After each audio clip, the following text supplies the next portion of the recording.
last question right here. Shaq, let's just say that a snake bit your mom right up here, right in the chest area. Would you be willing to suck the venom out to win the title? No, but I will with your wife. Whenever your favorite NBA player plays an amazing game, he is usually interviewed by reporters. NBA reporters have a demanding position. They're entrusted with meeting and testing the brains of angry NBA players and mentors on each game day. Much of the time, players hold an undeniable lack of concern for journalists, mostly on the grounds that they sense that they have other significant activities than to talk with correspondents about stupid topics. It goes without saying that NBA reporters in some cases dive into a lot of unacceptable things, asking off-the-roof questions all the time. In today's video, we will be discussing the weirdest questions ever asked to NBA players by reporters. But before we get into the video, like and subscribe and be sure to watch the full video. Chris Paul Game 7 question. Chris Paul, otherwise known as the Point God, was averaging 17.2 points per game and 8.9 assists per game, while shooting 39% from downtown when he was asked a stupidly dumb question. He was fit wondrously with Houston Rockets and is as of yet demonstrating that he is a standout among other point guards in the NBA, even at his height. At the point when he's on court, the Rockets are beating many teams by an incredible 18.4 points per game.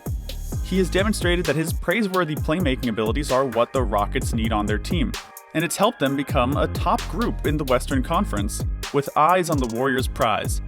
Sometime in the distant past, he was an individual from the Los Angeles Clippers, and he never made it toward the Western Conference Finals. In last season's playoff games, the Clippers would lose to the Utah Jazz in the first round after a significant physical foul to Blake Griffin, who was always injured. All things considered, before their Game 7 in the series, the journalist inquired as to whether the Clippers would see the Jazz in the last round of the arrangement. A very weird and dumb question. At least Chris Paul was able to handle this one correctly without getting mad. Chris, will the Clippers be back here Sunday playing the Game 7?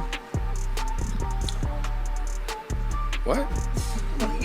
Your feeling about, your level of confidence that you'll be back here again. What you think? I'm on the team. What you want me to say? Nah, it's over. I mean, that's what you want to hear? Yes. LeBron asked a question about his Twitter following. LeBron James isn't the immature and juvenile player that he used to be. He is now an expert who's centered around winning, since his profession is at last going to its peak.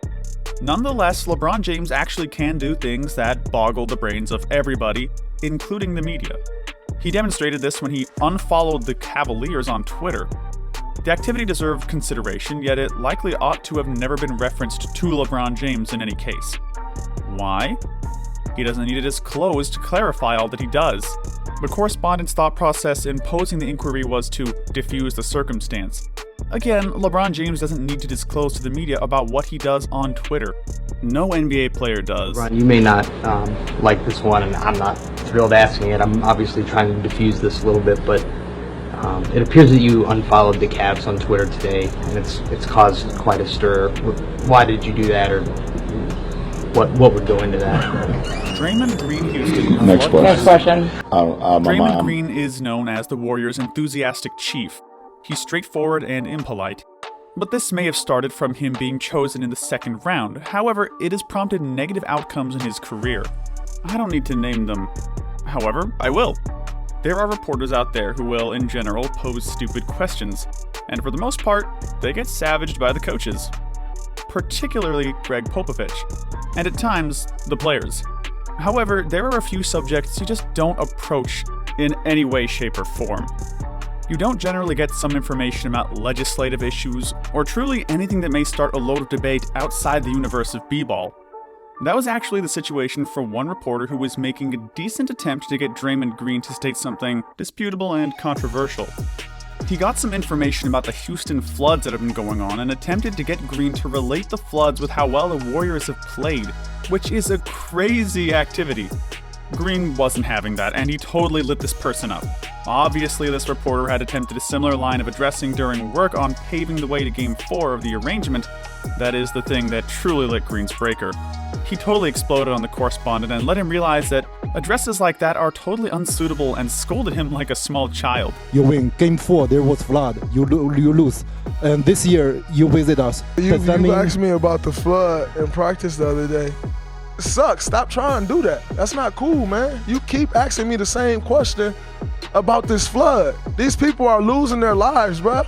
Losing their homes. Don't ask me that. Thank you, Kyrie, from Russell. In the event that you expected a Russell-Westbrook media interaction would top this rundown, you speculated accurately.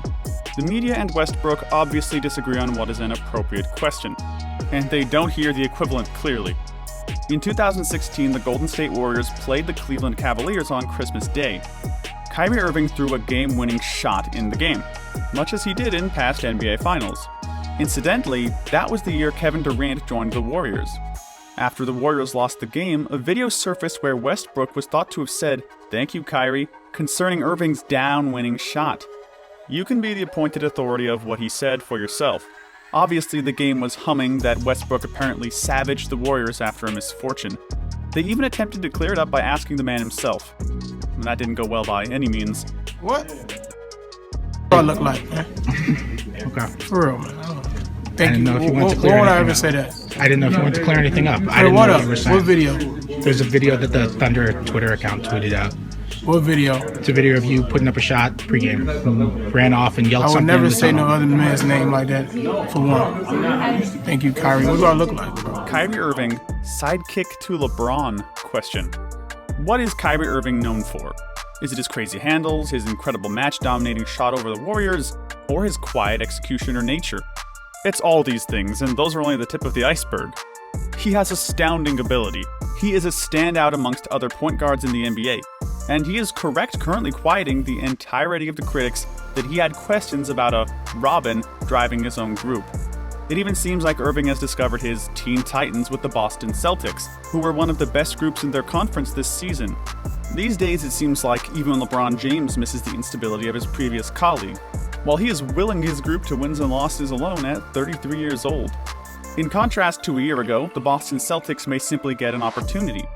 Prior to the mid-year, there were steady bits of gossip spreading about Irving's disappointment with the Cavaliers and LeBron James.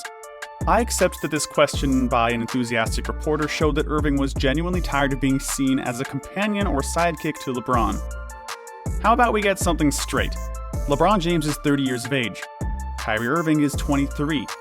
Regardless of the number of titles James has won or the amount more b-ball he's played than Irving, 7 years isn't sufficient of an age hole to take the jump toward looking at somebody as a dad figure. Irving and his dad are incredibly close. His mom passed away when he was only 4 years of age, so his dad raised Irving without anyone else. No doubt the best plan is to contrast that relationship with an individual who considers him an intermittent play and passes a ball to him sometimes. What type of parental role has he played for you and your teammates? He's been a great leader for us. I have one father. That's my dad, Frederick Irving. But for us, in terms of learning the nuances of the game and also how to win on the court and also how to carry ourselves off the court, I feel like he's been a great influence in that. We really hope you enjoyed this video. Comment down below what question you thought was the dumbest in this video. Make sure to subscribe if you haven't already as well. I'll see you in the next video. Take care.